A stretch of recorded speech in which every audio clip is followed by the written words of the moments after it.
A palavra de hoje é uma palavra que há muito tempo eu estou construindo ela, há muito tempo. Ela está me rondando há muito tempo, mas eu tinha muito receio de trazer uma palavra rasa. Às vezes Deus traz uma inspiração no meu coração para falar na reunião de mulheres ou em algum lugar que eu vou ministrar. Mas é tão interessante, gente, que eu sempre me preparo muito para ministrar na reunião de mulheres. E quando eu vou ministrar fora, eu muitas vezes ministro ministrações que eu já ministrei. E uma vez um pastor, que é um profeta de Deus, ele sem saber de nada, ele olhou para mim e disse assim: olha, Deus vai usar a reunião de mulheres como um leme para você. A palavra que Deus te der na reunião de mulheres é a palavra que você vai disseminar e você vai distribuir para o Brasil. E falou de maneiras diferentes, porque cada lugar extrai a palavra de uma maneira diferente, gente. É impressionante como cada lugar carrega uma unção. Aí até uma pessoa falou lá do Acre, falou assim: pastora, traz a reunião de mulheres aqui para o Acre, a gente dá um jeito, leva todos os músicos. Eu falei para ela: não, seria maravilhoso, né, a gente fazer isso, mas existem algumas coisas que só acontecem nesse ambiente. Eu não posso enganar e dizer, porque é diferente, gente. Quando eu ministro fora é diferente de estar aqui. Não porque a Abapai é alguma coisa, mas porque essa reunião, Deus escolheu esse lugar para fazer algo diferente. Eu não sei explicar.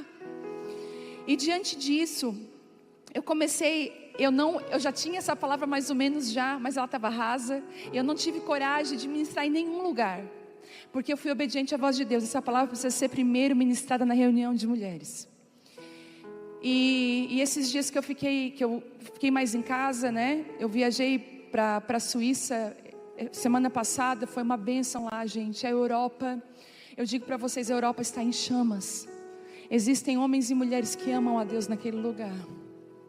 Por mais difícil às vezes que eles falam, né, que é teto de bronze, que é difícil, mas nós fizemos um retiro nos Alpes Suíços.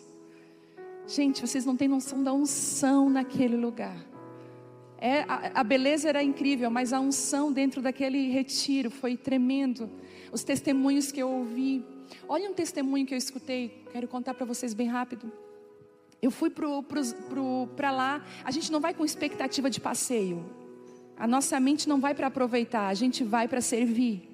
Comer o que der, estômago missionário, gente. Não é escolher isso, escolher aquilo. Agora, se der para passear, a gente passeia. E aí nós chegamos e o pastor falou assim: olha, já de cara, 30 horas sem dormir. 30 horas. O pastor falou assim: ó, de cara eu quero levar vocês a fazer o tour da reforma, que aqui tem, né, para vocês conhecer. E eu falei pro Telmo, dormia para os fracos. Vamos botar as malas dentro do carro e vamos passear. E aí a gente foi, conheceu tudo. Quando chegou, gente, umas 6 da tarde, eu estava trupicando e falando assim: ô pastor, leva pro hotel, porque agora não está dando mais. E aí a gente foi pro hotel e tudo. E aí passeamos e tal. E quando nós chegamos no retiro, tinha um bondinho lá que levava até o pico das montanhas. Foi lá que eu ganhei o anel, gente. Que o meu marido me surpreendeu de um jeito que eu fiquei de queixo caído. Eu falei: agora, Deus, acabou para mim.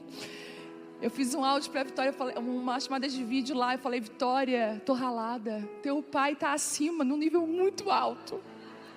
Eu não pensei em nada de dar de presente para ele num momento especial. Como é que ele teve essa ideia? Alguém falou alguma coisa e ninguém ajudou ele. Ele sozinho. Eu falei: meu Deus. Quando chegou lá, ai amor, que montanha linda. Ele aparece com a caixinha preta. O meu olho assim, foi: meu Deus. Não, e ainda não precisou trocar o anel, tamanho perfeito, a cor que eu queria. Eu falei: Telmo, como é que foi isso? Como é que foi isso? E quando nós estávamos lá, 2 pessoas nos levaram lá e tudo. E descendo depois, o bondinho ali, e tinha uma ladeira para descer, uma moça muito tímida do meu lado. Não falava muito, mas estava muito prestativa. Olha, precisa disso? Eu disse: não. Aí de repente eu olhei: oi. Eu falei: quem é você, né? Comecei a perguntar para ela: qual é a tua história? Porque eu amo isso. Ela disse: se eu te contar a minha história, tu não vai acreditar. Eu falei: como assim? Ela disse assim: há 1 ano e meio atrás, eu estava internada numa clínica psiquiátrica. Meu casamento, eu tinha me separado do meu marido. Estávamos separados. E eu estava completamente perturbada, completamente perdida. Tentei suicídio 3 vezes. E quando eles perceberam que eu ia conseguir, eles me internaram. Mas se você vê ela, uma pessoa, sabe, uma pessoa coerente? Porque uma coisa, às vezes você já vê uma pessoa que é desequilibrada falando contigo. Ela é uma mulher que sabe falar na hora certa, uma mulher muito inteligente, sabe? E ela começou a me contar. E eu assim, o que aconteceu? Ela assim, então, eu era atendida por várias médicas psiquiátricas, várias psicólogas, e ela falou assim, e num dia eu estava muito mal, e comecei a conversar com uma psicóloga que era portuguesa, e a portuguesa começou a atender ela, dizer, olha, né, como que você está, e tal, e ela fala francês fluente, essa moça, mas também fala o português, ela mora lá há mais de 20 anos, na Suíça, e ela disse que a moça, de repente aquela mulher, psiquiatra, olhou para ela, fechou o livro que estava, tirou o caderno das mãos e falou, muito bem, falou assim, deixa eu te falar uma coisa. Tu conheces Viviane Martinello? Ela falou, não, nunca ouvi falar.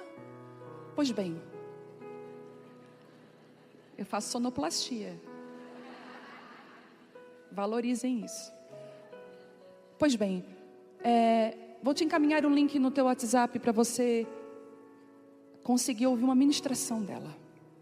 Ela recebeu, achou estranho, porque até a mulher falou assim, deixa eu sair desse lugar e entrar em outro lugar com você, o lugar onde Deus pode dar uma resposta.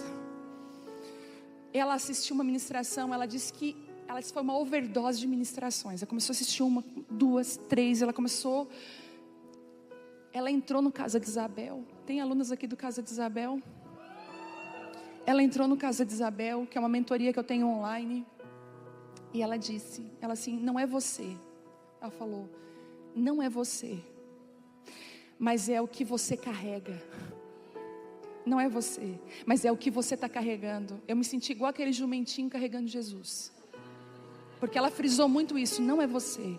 Por isso que quando você chegou aqui, eu não fui logo tirar uma foto com você e te abraçar. Gente, ela não fez isso. Porque eu sei que não é você, é o que você carrega. E ela falou, eu estou com meu marido, eu estou bem, eu estou equilibrada, eu amo Jesus. Gente, ela falou que naquele processo, ela ficou com tanta raiva da religião que ela rasgou a Bíblia dela inteira, antes de ela ser internada. E aí lá eu comecei a ouvir tantos testemunhos. Se eu parar para contar aqui, e eu comecei a chorar lá. De repente os Alpes suíços não eram mais bonitos.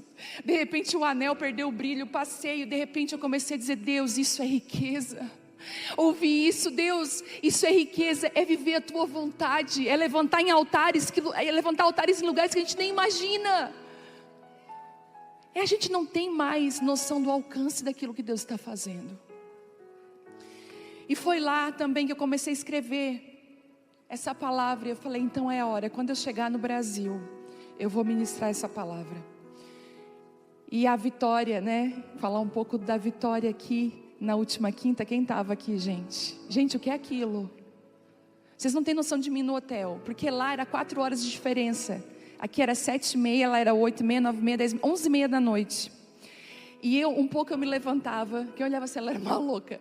Um pouco eu me levantava com as mãos, dançava com o pessoal do louvor. Daqui um pouco, quando ela começou a ministrar, me jogava no chão. Deus, ajuda ela, Senhor. E o Telmo ficava assim me olhando, porque ele não é mais na dele. Ele ficava me olhando. Eu só me deixa. Porque não tinha um lugar para eu ficar sozinha, só se eu fosse para o banheiro. Eu falei, me deixa. É assim mesmo que eu sou com Deus. Não te escandaliza. E eu no chão e tal, e levantava a mão e olhava para ele, Jesus, ajuda ele, Senhor. E como foi lindo, gente. Agora eu digo para vocês, como é bom essa sensação de ver um filho fluir.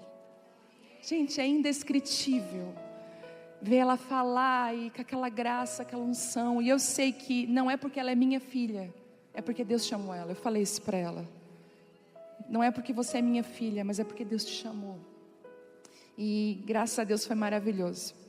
Mas eu queria falar hoje sobre altar. E o que é altar? Né? Quando a gente fala, às vezes as pessoas falam que ela é uma mulher do altar, é um homem do altar. Ai, o altar, ai, o púlpito é um altar. O que é altar? Altar é um lugar de entrega. Se a gente pudesse resumir o que é altar, na simplicidade da essência da palavra entrega.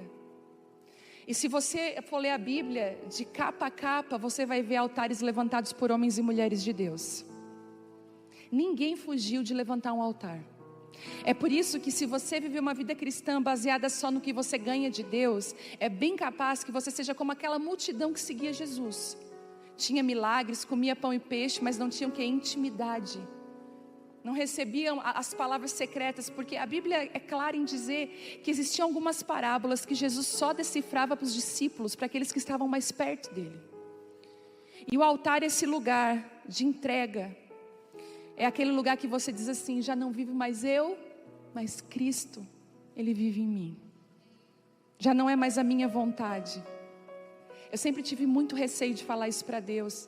Até domingo, o Telmo cantou aquela música de novo, que eu fico com temor de cantar aquela música. E tem gente que canta feliz da vida. Eu falo: Deus, ajuda eles. Mostra para eles que não é bem assim. Aquela música: a tua voz é tudo que eu preciso ouvir. Tuas palavras me dão direção, me fazem crer, me fazem ver. Se tornam com os pés no chão. E depois: sim, eu creio, e sob sua palavra eu me movo. Mesmo que sobre as águas, sim, eu creio, e sob sua palavra eu me movo. Mesmo que sobre as águas. E meu medo está aí, ó. Meu coração está disposto a te ouvir e obedecer. Meu coração está disposto a te ouvir, seja onde for. Eu não canto isso. Seja onde for. Começou a diminuir, ó. Seja onde for. Vai. Eis. Eu não canto, não. Tá vendo? Eu falei para Deus: sabe o que eu orei domingo? Me dá graça para isso ser uma verdade dentro de mim. Sabe o que a gente precisa de ser? Parar de ser mentiroso, de não ter temor em cantar as canções. Eu não cantei, eu falei: Deus, eu ainda não consigo dizer seja onde for o Senhor me leva, porque vai que é para a faixa de Gaza. Um convite na Ucrânia, uma conferência. Eu estava lá na Suíça, gente. É sério, eu estava no continente europeu. Pensa que eu não pensei. Aí o meu pai, a primeira pergunta do meu pai no WhatsApp, eu não falei nada para ele que eu estava viajando. Quando eu cheguei na Suíça, família, lá no grupo. Cheguei, o pai: aonde? Eu falei: ai, estou na Europa, pai, na Suíça. E a guerra, minha filha? Eu falei: não. Então cuida do que você canta, que você fala para Deus. Eu pedi misericórdia domingo, eu falei: Deus, me ajuda a que essa palavra seja uma verdade na minha vida, porque de verdade eu quero confessar para vocês, eu ainda não consigo dizer. Ainda que eu esteja disposta a obedecer. Por isso que algumas orações que você faz, Deus vai lá: ah, tá, então vou tirar tudo, porque você falou. Ai, meu Deus, o que o Senhor está fazendo? Ué, tu me entregou o teu tudo. Eu tenho muito temor, então cuidado com as palavras. A Bíblia fala, acho que é Eclesiastes ou Provérbios, eu não sei agora: não se apresse a chegar diante de Deus e começar a fazer voto e falar coisa. Tenha temor. Tenha temor. E o altar é esse lugar da entrega. É esse lugar que você diz: Senhor, eu vim entregar. E se você deseja caminhar com o Senhor, eu quero dizer para você que você não estará ilesa de levantar altares, não estará ilesa de entregas ao longo do caminho. Gente, isso é muito forte. E eu quero dizer uma coisa para você: existe para nós funcionarmos em Deus, nós vamos precisar de uma coisa muito importante: autoridade. A coisa mais triste é nós vermos pessoas funcionando sem autoridade, se autoproclamando, se auto-levantando. É difícil até de ouvir a pessoa falar, porque ela não tem autoridade. É igual o irmão mais velho que se levanta dentro de casa para ter autoridade. Às vezes eu digo para a Vitória: baixa tua bola. Às vezes eu estou exortando a Bela, falando: Bela, eu não quero que você mais faça mais isso. Não faça mais isso, filha. A Vitória: não faz mais. Vitória, Eu falei, quando a mãe te exortava quando era pequena, então tinha uma irmã mais velha, né? Dá licença. Aí a Bela fica assim. Hoje mesmo aconteceu. E eu falei, não ri da tua irmã mais velha, ela está tentando te ajudar. Gente, quem passa por isso aí? Misericórdia. Mas eu estou pagando, né, mãe? Eu e meu irmão era cão e gato. Eu estou pagando tudo. Mas as duas, graças a Deus, as duas estão super bem, se amam. A Vitória essa semana chorou porque a Bela tirou 10 na prova, a primeira prova da Bela. Mãe, ela está crescendo. Sim, querida, já passei isso contigo. Então, os altares, eles são lugares onde nós vamos precisar entregar, fazer entregas. Não vamos fugir das entregas. E ao longo das escrituras é isso que você vai ver. E o altar, gente, ele era um cerimonial, para falar um pouquinho. Ele também era muito parecido com uma mesa. Engraçado que altar é tudo que é levantado, quando você levanta algo, quando você destaca algo. Por isso que o altar ele era construído por pedras. Ele saía do plano, ele saía do chão e ele se levava para o alto. É como se assim, da terra eu entrego algo para o céu. É uma entrega. Uma mesa, sabia que a mesa da sua casa, quando você vai ali, faz a comida e coloca ela, é um altar? Porque você está exatamente no lugar certo, fazendo aquilo que você deveria fazer. O alimento é algo tão poderoso dentro da família, porque se você for olhar biblicamente, ler os evangelhos, os maiores ensinamentos de Jesus, os mais profundos foram na mesa, não na sinagoga. E muitas vezes aquilo que os seus filhos mais vão absorver dos seus ensinos é na mesa, na sua casa. Hoje aconteceu uma coisa incrível, meu dia foi meio puxado, saiu tudo fora do script, daquilo que eu tinha desenhado. Já aconteceu com você isso? Você se programou, chegou, acordou, nada daquilo aconteceu. Só que eu parei de ser chata, vocês lembram, né? Que eu era uma mulher chata. Uma mulher que quando uma coisa já não dava errado de manhã, o dia para mim já não prestava mais e nada mais dava certo, porque eu ficava falando. E eu comecei a dizer que do limão vou fazer uma limonada. E aí, meu marido ama minestra. Para quem não sabe o que é minestra, você bate o feijão no liquidificador, faz um caldo, bota ali o arroz, faz bem temperado, cozinha tudo junto, é a minestra aqui do sulista. E aí eu falei, meu Deus, aniversário dele, eu queria um almoço especial, e não deu para fazer um almoço especial. Eu falei, Telmo, ele assim, vamos almoçar em algum lugar assim, hoje não dá, porque é reunião de mulheres, tal, isso e aquilo. Ele assim, eu assim, posso fazer uma minestra? Ele, nossa, se tu fizer uma minestra para mim, é o meu presente. Eu falei, que fácil. Fiz a minestra.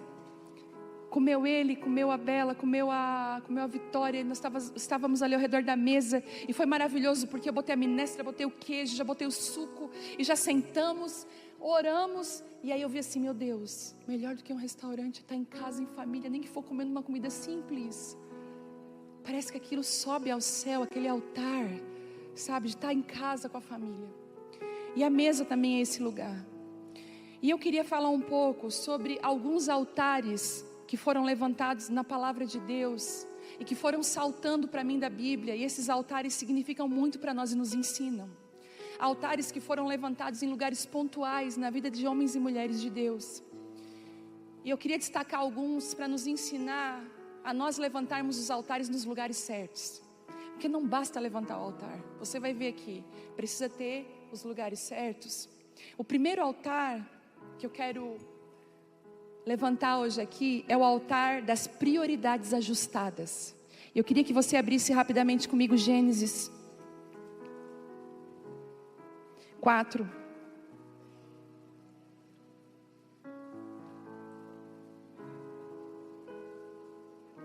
Eu já vou adiantando, tá, gente?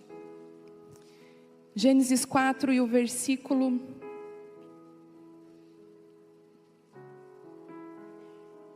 2.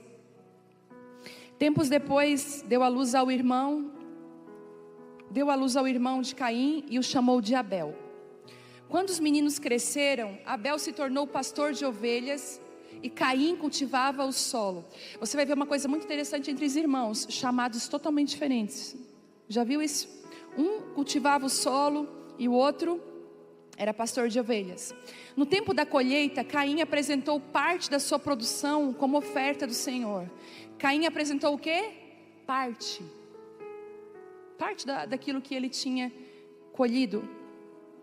Abel, por sua vez, ofertou as melhores porções dos cordeiros dentre as primeiras crias do seu rebanho. O Senhor aceitou Abel e a sua oferta, mas não aceitou Caim e a sua oferta. Caim se enfureceu e ficou transtornado. Uma das coisas que eu comecei a entender é que existem altares que levantam prioridades ajustadas. E uma das coisas que caminham junto com o altar levantados é a aprovação de Deus. Muitas pessoas vêm na igreja, tipo assim, tem uma vida fora da igreja, totalmente longe de Deus, sem princípio, mente, engana, né? Às vezes muitas mulheres estão aí nas camas com muitos homens. Se não estão, às vezes é por falta de oportunidade. Não se cuidam, não se protegem, não têm princípios nem valores. Já falei aqui, chega sexta-feira, elas botam um decote, vai para o Instagram, sextou. E quinta-feira estava na reunião de mulheres. E não tem princípio de honra. E aí, caminha às vezes com uma outra mulher que tem esses princípios e valores. Eu digo para você que o primeiro na vida dela é Deus. Muita gente pega essa palavra e diz assim, vai falar sobre dinheiro e oferta. Não, gente.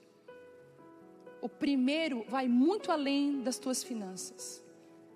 O seu primeiro é como você acorda pela manhã. Quem é o primeiro na sua vida? As suas prioridades estão ajustadas? Aí às vezes assim, então agora ela está falando que a gente tem que estar dentro da igreja direto. Não é não.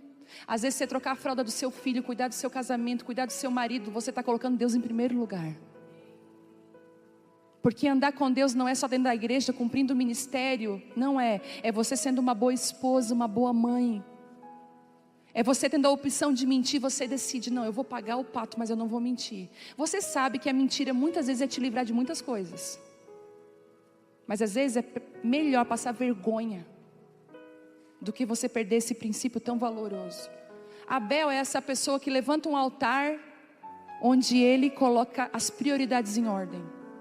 E a graça de Deus vem sobre a vida dele. Olha que interessante.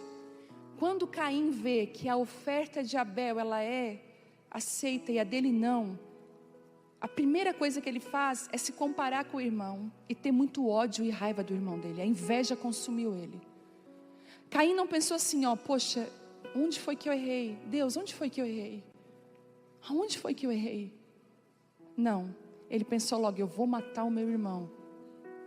O problema de ter um altar aprovado por Deus, escute o que eu vou falar, é que você vai ter um altar perseguido também.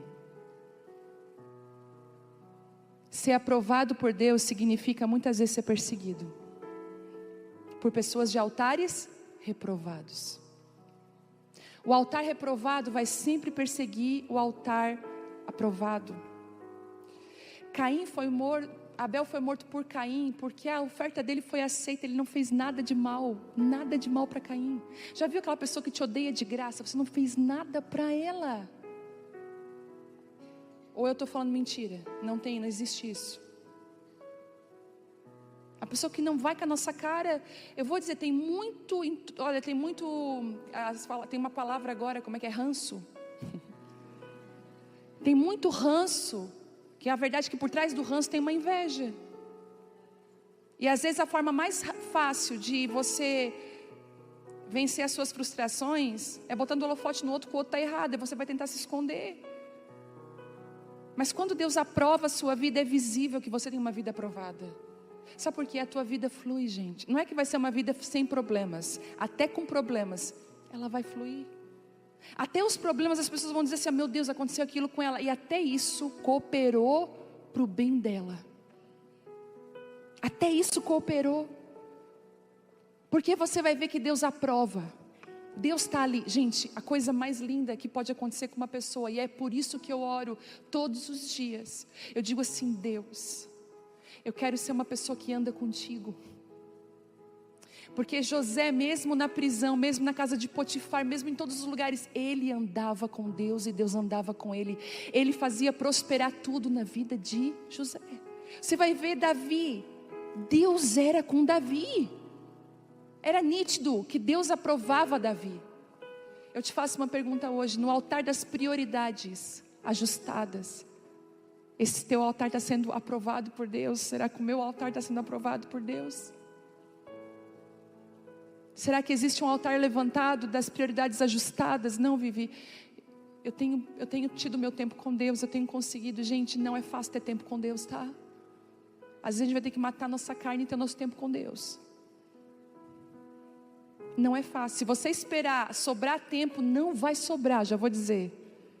E hoje, eu tinha pensado nisso, porque eu tinha a palavra escrita num caderno de rabisco. Eu tinha um pouco no meu celular, um pouco num caderno, e um pouco num outro caderno, e um pouco numa folhinha dentro da Bíblia. Porque aonde eu estava, eu ia escrevendo. E eu tive que botar tudo aqui no meu iPad. E eu pensado assim, ai, tal horário eu vou fazer isso, pela manhã. Aí o que acontece? Pela manhã deu tudo errado. Eu tive que cozinhar, tive que resolver tudo. E Deus falava assim o tempo todo aqui para mim, ó, quando você ajusta as prioridades, o meu fluir está contigo.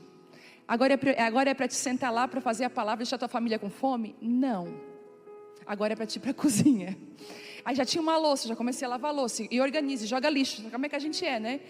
Quando eu coloquei na mesa, me deu uma satisfação tão grande. Eu falei, o altar das prioridades ajustadas. Amém, Deus.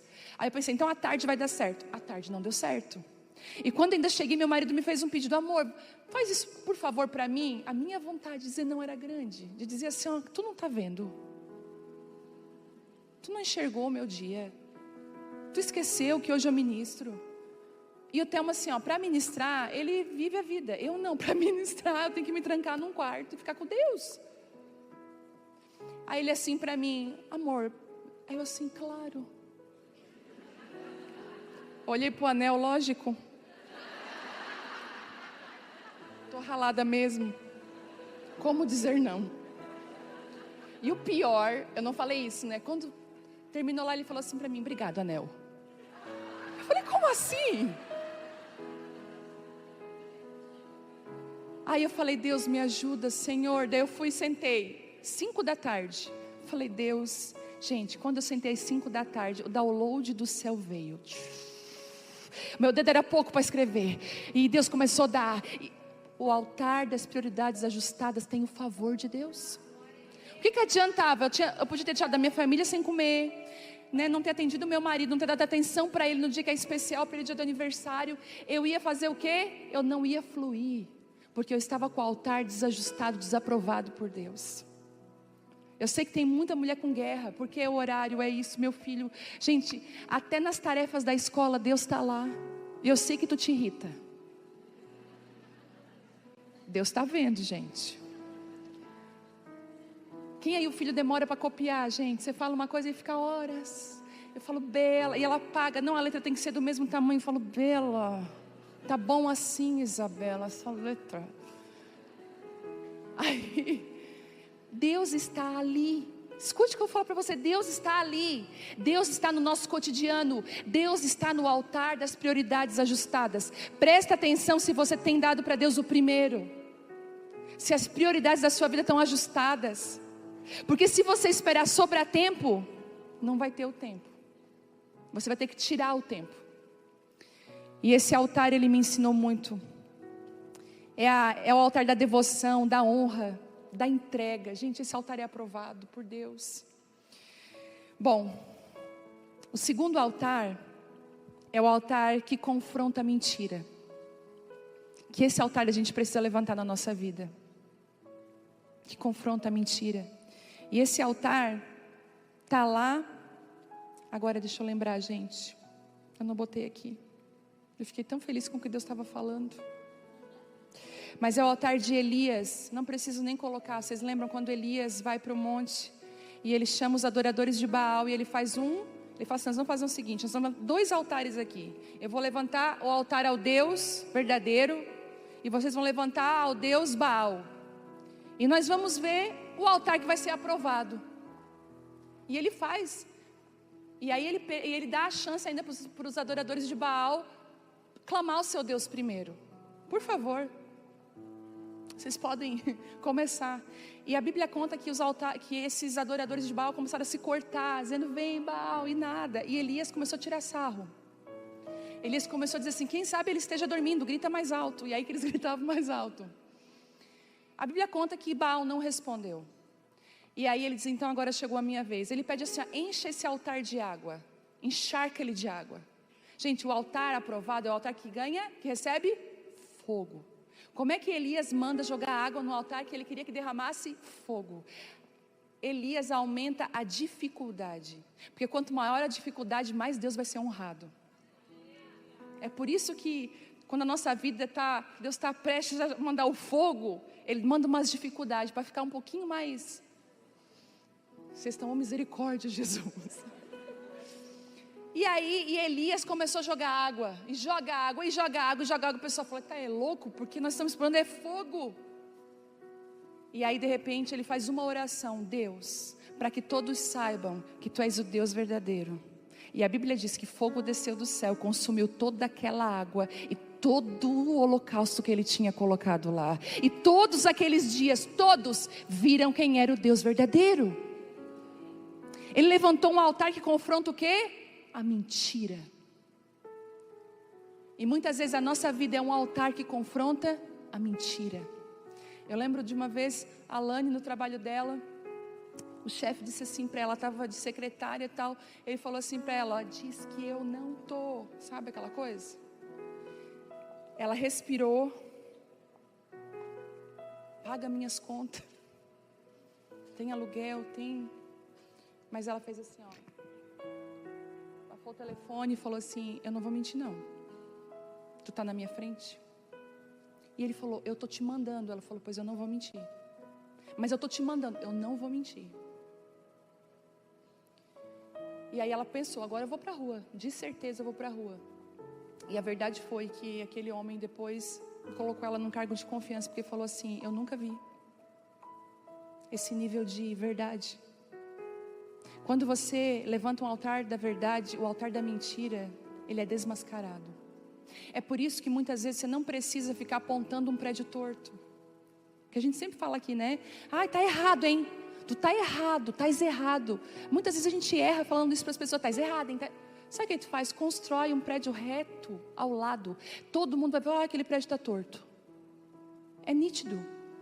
Quando tem um prédio reto. O altar da verdade, a gente vai precisar. Mulheres que andam na verdade não têm medo de andar perto da mentira. Porque elas são de verdade. Quando alguém pergunta para você assim, daí fulana gostou? Aí você falou que pode dizer que não. Deus está vendo.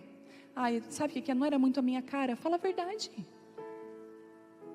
Outro dia alguém me deu um negócio para comer aqui. Ai, pastora, eu te mandei tal coisa assim. Ai, foi quando? Foi tal dia? Ai, não lembro. Tu gostou? Tu comeu? A vontade de dizer, né? Porque para honrar a pessoa, mas olha, eu não comi.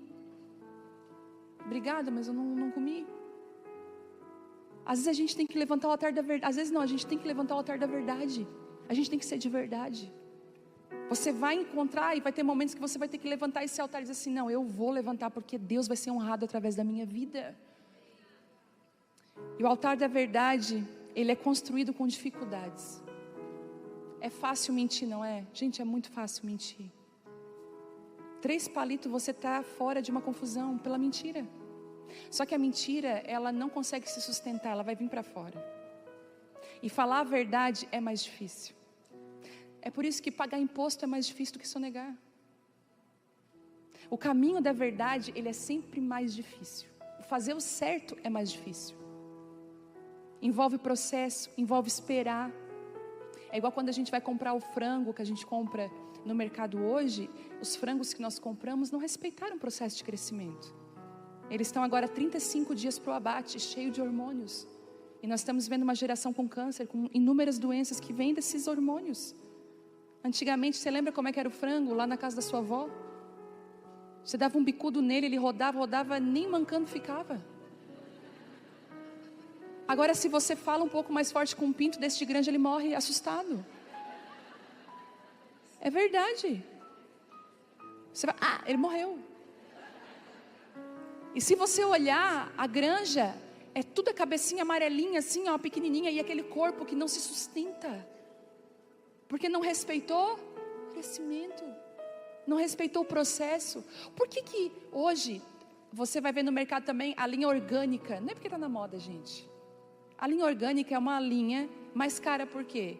Só falta estar escrito assim lá, ó, respeitou o processo de crescimento. Não tem agrotóxico, não tem nada. O alface daquele tamanho de verdade, ele respeitou o tempo de crescimento.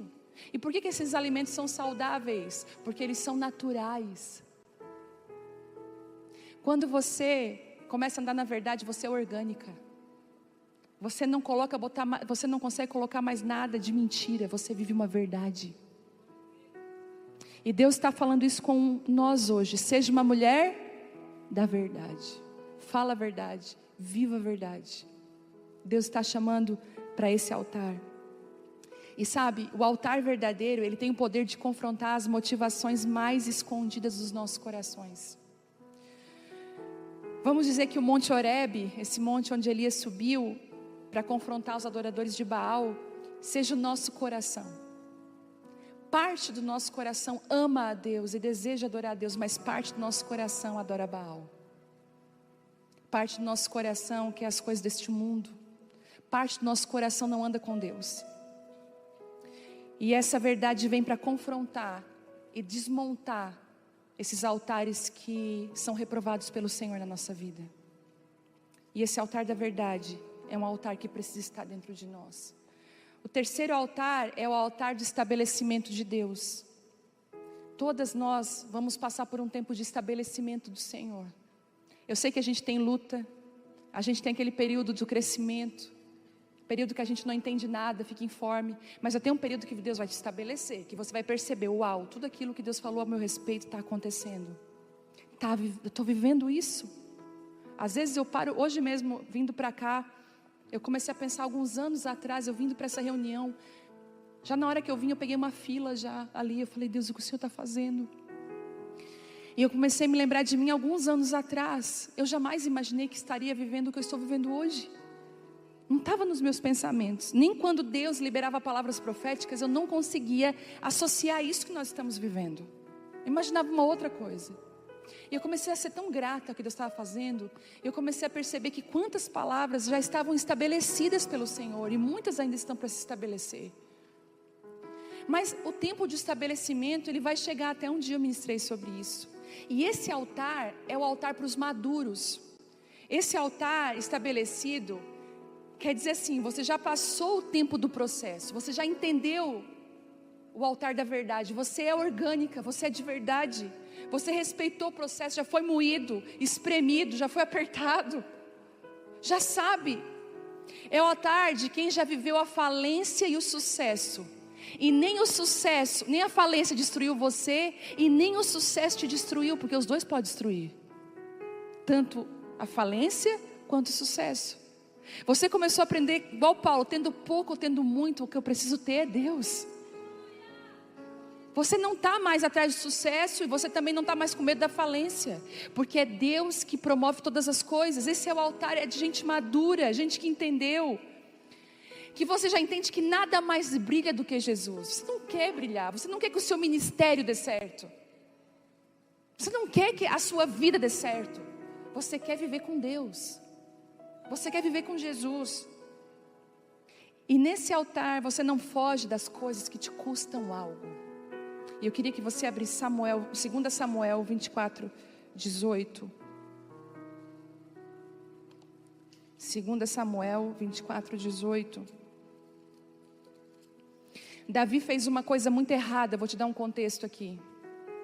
Deus pediu para que Davi não contasse o povo. Por quê? Às vezes eu penso, mas por que não pode contar? Para que a confiança de Davi não estivesse no número que ele tinha de exército.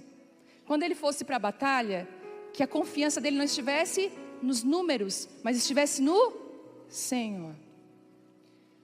Aí, é a mesma coisa, a gente olha para a nossa conta às vezes, né? Se a gente olhar para os números, misericórdia.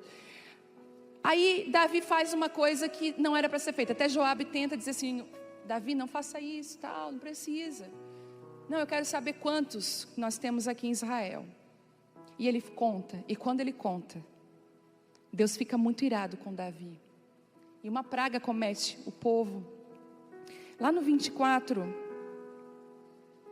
E depois engraçado que depois que Davi faz um censo, você vê lá no 10 isso, no 24, 10, a Bíblia fala assim, ó.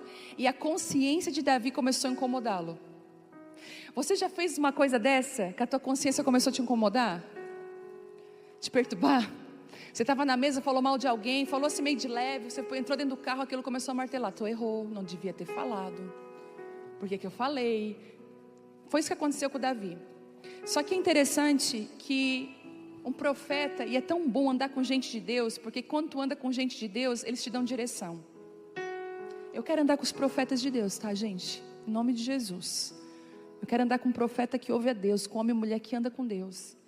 E um desses chegou para Davi e falou assim: olha, Davi, levanta um altar de adoração a Deus. Levanta um altar, para que essa praga cesse, e para que você possa recuperar de novo o favor de Deus na tua vida. E Davi, lá no 18 diz assim, 24, 18. Naquele dia, Gade foi a Davi e disse: vai, construa um altar para o Senhor na eira de Araúna, o Jebuseu. Então Davi subiu para lá, cumprir a ordem do Senhor. E quando Araúna viu o rei e seus servos se aproximando, saiu e curvou-se diante do rei com o rosto no chão e falou assim: por que, meu senhor, o rei veio aqui? Perguntou Araúna. Davi respondeu: eu vim comprar sua eira e construir nela um altar para o Senhor, a fim de que ele faça cessar a praga. Pode ficar com a eira, meu senhor, o rei, disse Araúna. Use-a como lhe parecer melhor. Aqui estão os bois para o holocausto, e o Senhor pode usar as tábuas de trilhar as cangas dos bois como lenha para o fogo e para o altar. Eu lhe darei tudo, ó rei, e que o Senhor seu Deus aceite o seu sacrifício. O rei, porém, respondeu a Araúna: não, eu faço questão de pagar por tudo. Não apresentarei ao Senhor meu Deus holocaustos que nada me custaram. Então Davi pagou 50 peças de prata pela eira e pelos bois. Davi construiu ali um altar ao Senhor e ofereceu holocaustos e ofertas de paz. O Senhor respondeu a sua oração em favor da terra, e a praga sobre Israel cessou. Uau! Ele disse: eu não vou oferecer um altar que não me custou nada. Só que eu e você, de certeza, nós ia dizer: olha Deus falando, está dando tudo. Olha como Deus está agindo. Olha a confirmação de Deus que eu tenho que levantar um altar. Eu ganhei a eira, o boi, a lenha, eu ganhei tudo. Só que Davi sabia que ele precisava entregar. Altar é entrega. Na verdade, o sacrifício ia ser de quem? Desse homem, não de Davi. É por isso que quando você quer livrar a sua amiga das consequências que ela tem que passar, às vezes Deus fala assim: eu vou tratar ela e tu junto. Aleluia? Não, amiga, fica de boa, tá tudo certo. Deus não tá, não. Não tá de boa, não. Tem gente que tá ali. Aí você chega para sua amiga: ai amiga, Deus falou para entregar tal coisa. Não, eu te dou. Não tira do teu, eu te dou. Cuidado. Não toma pela mão pessoas que Deus está corrigindo. Cuidado. Cuidado de não colocar na mão, parece que é de Deus, mas não é. Outra coisa, cuidado com o que você ganha. Pode estar roubando o seu propósito. Eu nesse tempo, muitas vezes eu tenho que dizer: não, gente, eu te dou isso, te dou aquilo, te dou aquilo. Hoje em dia eu prefiro pagar pelos serviços que eu faço. Prefiro. Está aqui, ó, não vou fazer algo que não me custe nada. Esse altar precisa ser levantado, porque às vezes no meio cristão nós somos muito de usar uns aos outros. Cuidado, gente. Toma muito cuidado quando for tocar na vida de alguém. Cuidado quando você for usar alguém. Não use as pessoas, ame as pessoas. Às vezes você vai ter que se posicionar: não, eu vou pagar por isso. 50 pratas, está aqui. Porque eu vou oferecer ao meu Deus um sacrifício que me custe algo. Não é o seu. Não permita que ninguém sacrifique por você. Seja responsável pelas suas escolhas, responsável pelos seus erros. Não põe na conta de ninguém os erros. Eu sei que para a mulher é difícil dizer: eu estou errada. É difícil para nós mulheres, porque a gente gosta de dar uma volta. Uma volta, sabe por que eu fiquei nervosa? Porque tu falou aquele negócio para mim. Aí você vai ter que bater no peito e dizer assim: olha, eu errei. Eu vou pagar o preço. Eu não vou fugir. E uma pessoa assim é uma pessoa estabelecida por Deus. Certo, Deus olhou para Davi e falou: yes, eu sabia que eu não errei na escolha do meu rei. Ele tem o meu coração. Ele não vai fugir desse lugar. Quarto altar é o altar do descanso. E está em Gênesis 28:13, mas eu vou falar rápido. Jacó estava fugindo de Esaú. No meio da fuga ele deita. Aonde? Com a cabeça aonde? Numa pedra. Quem é a pedra angular? Quem é a nossa pedra hoje? É Jesus. A Bíblia diz que ele dorme e descansa com a cabeça na pedra. E ele tem um sonho que ele vê uma escadaria que anjos sobem e descem. Anjos sobem e descem. E ele tem um encontro com Deus naquele lugar. O nome daquele lugar, sabe como que se chamava? Luz. Mas ele diz assim: não vai ser mais Luz o nome desse lugar. O nome desse lugar é Betel, porque aqui é a casa de Deus. Eu vi o Senhor. E a Bíblia diz que ele pega aquela pedra que ele deitou e ali ele levanta um altar. Eu não posso me esquecer que Ele é o meu descanso. E que no meio da minha fuga, as palavras proféticas e a promessa de Deus ainda está comigo. Gente, eu tenho experimentado algo tão lindo em Deus, que realmente não é como nós imaginamos. Ou a gente às vezes pensa que sabe das coisas, mas nós não sabemos como Deus age. Eu tenho experimentado um recuo de Deus. Eu até ministrei sobre desacelerar, e eu tenho realmente feito isso. Apesar de ainda estar com algumas viagens, é muito menos do que eu viajei ano passado e muito menos do que eu poderia estar viajando. Eu estou viajando pontualmente. E como o descanso, esse lugar de você deitar e descansar em Jesus, é um lugar que você é acelerado de uma forma que você jamais poderia acelerar. Deus, Ele te lança de um jeito que não dá para acreditar. Eu não posso abrir tudo o que está acontecendo nos meus bastidores, mas se eu contasse para vocês, eu ficasse de queixo caído, das coisas que têm acontecido, que eu não busco, que eu não procuro, que eu não pago por elas, elas vêm.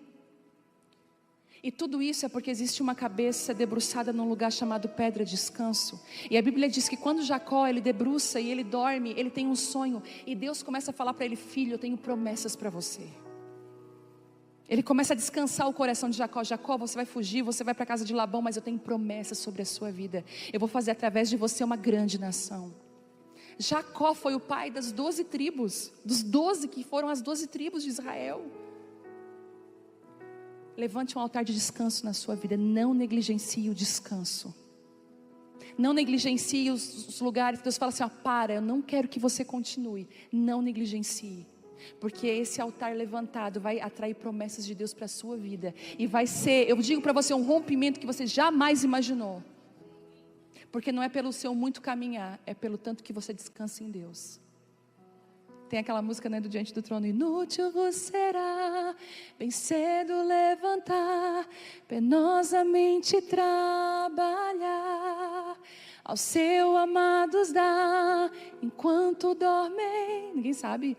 Aos seus amados Ele dá. Isso aí é o pessoal lá das antigas. Mas Ele dá aos seus amados enquanto dormem. E é uma verdade. É igual a palavra que fala: o reino de Deus é como o homem que plantou a semente e foi dormir. E ele não sabia como que ela cresceu. Esse homem plantou a semente e ficou ali, ó, em nome de Jesus. Botou uma cadeira e vai semente, vai. Não, ele foi o quê? Dormir. Tem coisa que você tem que plantar e vai dormir em nome de Jesus. Às vezes você fica incomodando a sua família, você não dormiu, vai dormir. Uma mulher com sono e com fome, ó, é perigoso. Eu pelo menos sou. O meu nível de chatice aumenta. Então cuidado. Às vezes você precisa, saber o que é? Descansar. Lembra quando Elias estava tentando, eu vou morrer, Elias estava, né? Confronto de Jezabel, vou morrer, dentro da caverna. Deus mandou um anjo para fazer ele comer e dormir. Dá comida para Elias e bota ele para dormir. Não foi depois que o Senhor apareceu para Elias, mas de cara, ele falou: vai comer e vai dormir. Se você faz dieta e quer comer a sua família pelos dentes, cuidado. Faça a dieta, mas ninguém tem culpa, ninguém tem nada a ver com isso. Às vezes tem uma comida bem gostosa lá em casa, como hoje, gente. Chegou muita coisa, aniversário do Telmo. Daí, ele assim: amor, isso aqui está maravilhoso. Eu falei: é, Deus está. Daí ele foi comendo, ele disse: não vai comer. Eu falei: não. Ele assim: é cada um com seus problemas. Às vezes as necessidades de descanso, até depressão, gente, estou falando sério, esquecimento, depressão, irritabilidade é falta de sono. Vai dormir. Para de incomodar, não é pelo muito que você faz. Às vezes você fica incomodando a tua família. A Bela, não vou falar assim o que ela me chama, mas a Bela falou assim no carro: a mãe é a fulana de tal, de um filminho. Que eu não quero depois virar meme, né? Então cuida. Eu vou me cuidar, gente. Não vou dizer quem que ela disse, né? Mas assim, a mãe é fulana de tal, do filme. Daí eles no carro, daí eu falei, por quê? Porque ela quer sempre tudo perfeito. Mãe, as coisas não são perfeitas assim. Tu quer sempre tudo perfeito nos mínimos detalhes. As coisas não são assim. Descansa, boba. Às vezes eu estou lá tentando, sabe o que é preciso? Vai descansar, eles se viram. Para. Ai, porque o lanchinho do fulaninho tem 24 anos. Deixa o fulano se virar. Vai dormir, mulher. Aí levanta, fica uma praga durante o dia inteiro dentro de casa. O altar do descanso. Quem pode dar um amém para esse altar? E o último altar, o altar do testemunho. É o último. Gente, quando eu li essa palavra, meu coração se estremeceu. Josué 22, 10. Essa palavra acabou comigo. E é uma palavra de alerta para nós. Deixa eu pegar aqui 22, 10.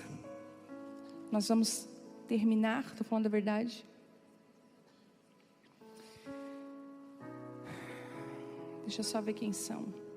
Manassés. Dá um pano de fundo para vocês. Uma tribo ganhou uma terra, Manassés. Deus falou assim, essa terra é deles. É tão maravilhoso, porque quando Deus foi distribuir as terras para as 12 tribos, não foi tudo igual. Quem teve irmão aqui? Você lembra da nossa época? Que era 1 litro de refrigerante para a família inteira na minha época. Quem viveu essa época? Então, era milimetricamente o copo do irmão do lado do outro. E se possível, tinha régua para ficar ali, ó. Fulano tem mais. O chocolate tinha que ser milimetricamente cortado. Tempos difíceis aqueles, né, gente? A gente se divertia muito. Era assim, só quem tem um irmão sabe disso. Só que Deus, Ele não fez isso. Para cada tribo de Israel, Ele deu a porção que Ele quis. Deus é corajoso. E eles que se virassem. E Ele deu uma terra para Manassés. E os outros povos, quando viram Manassés indo para a terra, ai, vai Manassés, vai. Não era uma terra tão grande, glória a Deus, Deus te abençoe. Ai, que bênção, Manassés. De repente eles olham um altar erguido, enorme. Vai levantar um altar para te ver o que vai acontecer com a tua vida. Sabe, a tua família olha para ti, fulaninha, ai, catadinha, a menorzinha, a caçula. Nunca deu nada, de repente olha para a caçula. O que está acontecendo com a vida dela? E aconteceu isso com Manassés. E eles, nós vamos pegar agora carro e guerra, nós vamos acabar com Manassés, nós vamos destruir Manassés, porque Manassés está levantando um altar que está desonrando a Deus. Eles estão levantando um altar em nome deles, porque aí já começa a inventar coisa. Tudo que você achar que ia parecer é mera coincidência. E aí eles, não, antes de nós ir lá lutar, vamos levantar uma delegação para ela perguntar o porquê que eles levantaram esse altar. Aí o pessoal, boa. E eles foram lá perguntar, por que que vocês levantaram esse altar tão grande? Por que que vocês estão querendo se achar? Estão levantando o altar no nome de vocês? Estão botando a tua foto nas artes, por quê? Vieram me perguntar isso. Por que que agora na reunião de mulheres é a tua foto? Você quer botar a tua?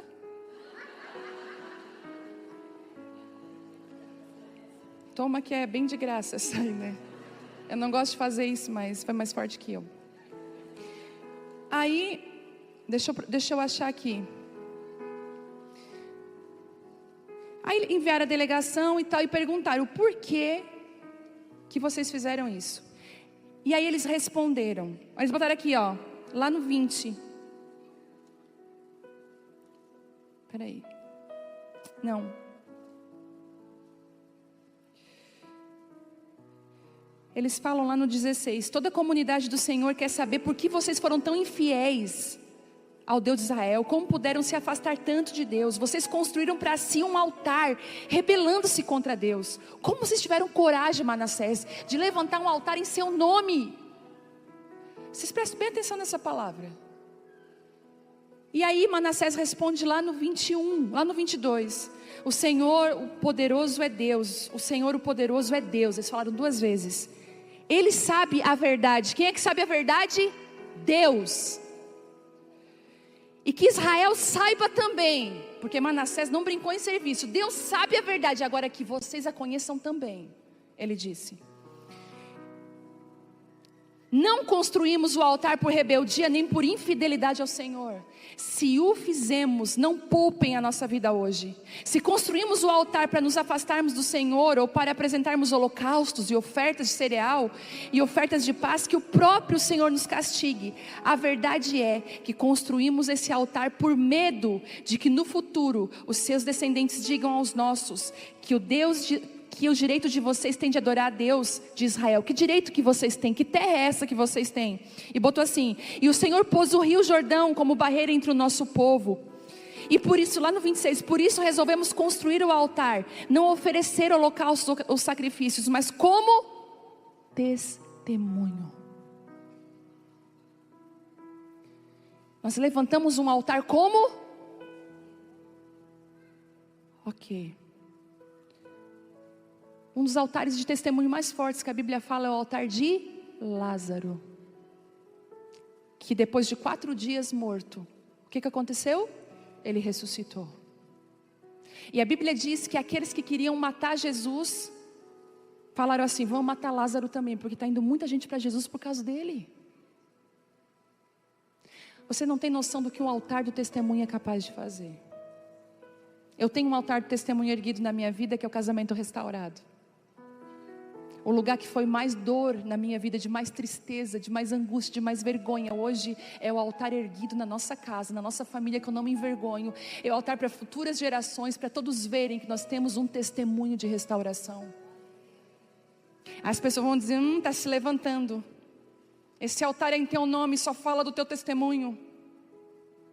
O altar de testemunho precisa ser falado, para que as próximas gerações possam crer e acreditar. Sabe de uma coisa? Não esconda o seu testemunho. Levante um altar. E eu quero dizer uma coisa: levante um altar, se possível for, em quem até andar correndo possa ler, até na internet. Comece a falar do que Deus fez na sua vida. Não se cale. Levante o altar de testemunho. Levante para os teus filhos. Na mesa muitas vezes, olha, às vezes eu e Thelma a gente fala: nós passamos tanta dificuldade, foi tão difícil algumas coisas, e a Vitória pergunta: mãe, como que vocês conseguiram vencer assim, assim, assim? O altar do testemunho, para que as próximas gerações não se percam, para que as próximas gerações não fiquem perdidas. Levante o altar de testemunho. Deus restaurou teu casamento, levanta esse altar. Não te esconde, não tenha medo. Tem muita mulher, glória de Jesus, mas o testemunho é teu, e o teu testemunho exalta o nome de Jesus. Claro, vai vir acusadores: está se exaltando. Não é exaltar, é levantar um altar de testemunho, para que todos possam ver aquilo que Deus fez. Porque na verdade não era Manassés que estava sendo adorado, era o nome de Jesus, é o nome de Deus, o Deus de Israel. Que você possa ser uma mulher de altares, que você possa ser corajosa o suficiente para levantar os altares que você precisa levantar. É verdade. Talvez muitas de vocês estão ainda construindo o seu testemunho. Calma, pastora, eu estou no processo. Mas não deixe de construir o seu testemunho, porque ele vai sinalizar para as próximas gerações aquilo que Deus vai fazer nelas. A Vitória ter vindo aqui ministrar foi só um altar de testemunho, para mostrar para vocês que muitos dos filhos de vocês vão mais longe do que vocês já foram. Eu com 18 anos nunca me imaginei estar nesse lugar. E ela com 18 anos já está muito na frente do que nós. Deus está fazendo isso nessa noite. Deus está falando: filha, levanta um altar. Deus é um Deus de altares. Queria que você se colocasse de pé nessa noite. Às vezes você está reclamando tanto.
Você está vivendo uma vida tão distante de Deus.